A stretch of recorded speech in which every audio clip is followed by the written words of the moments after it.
மகா பெரியவாசரனும் ஒரு மாதமும் அனுஷ நட்சத்திரத்தன்னைக்கு பெரியவாளுடைய பிறந்த நட்சத்திரம் இல்லையா அது. அன்றைக்கி நிறைய பக்தர்கள் அனுஷ பூஜை பண்ணுவார்கள். அஷ்டோத்திரம் படித்து மலர்களாலேயோ அப்படி இல்லைன்னா அக்ஷதையாலேயோ.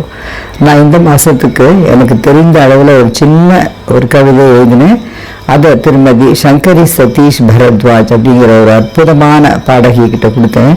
அவர்கள் அதை தன்னுடைய அருமையான குரலால் பாடி பெரியவாளுக்கு ஒரு அர்ச்சனையாக சமர்ப்பித்திருக்கிறார்கள். அவருக்கு நமது மனமார்ந்த நன்றி. நீங்களும் அதை கேட்டு என்பதுமாறு தாழ்வுடன் கேட்டுக்கொள்கிறேன். மகா பெரியவாசனம். கருணை செய்வாய் காஞ்சி முனிவரே கடைக்கண் கொண்டு நோக்குவயமய. கருணை செய்வாய் காஞ்சி முனிவரே கடைக்கண் கொண்டு நோக்குவயமய. காஞ்சி நகர் வாழ் கற்பகத்தருவே கடையேன் யாமே. காஞ்சி நகர் வாழ் கற்பகத்தருவே கடையேன் யாமே.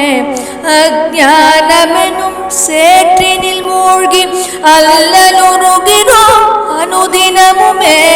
அஞ்ஞானமெனும் சேற்றினில் மூழ்கி அல்லலுருகிறோம் அனுதினமுமே. அன்பு கரம் கொண்டு ஆசி வழங்குவாய் அருட்பெரும் கடலே. அன்பு கரம் கொண்டு ஆசி வழங்குவாய் அருட்பெரும் கடலே. சம்சாரம் என்னும் சாகரம் தனிலே சஞ்சலமடையும் ஜீவர்கள் யாமே. சம்சாரம் என்னும் சாகரம் தனிலே சஞ்சலமடையும் ஜீவர்கள் யாமே. சத்குருவான தயாநிதியே ரட்சிப்பாயே. சத்குருவான தயாநிதியே ரட்சிப்பாயே. தேனருக்கிறங்கிடும் தயாபரனே தன்னிலமெனவே குளிர்விக்கும் அருளே. தேனருக்கிறங்கிடும் தயாபரனே தன்னிலமெனவே குளிர்விக்கும் அருளே. தாயினை போல பாசத்தை பொழிந்திடும் தன்னிகரில்லா ஜெகத்குருவே. தாயினை போல பாசத்தை பொழிந்திடும் தன்னிகரில்லா ஜெகத்குருவே.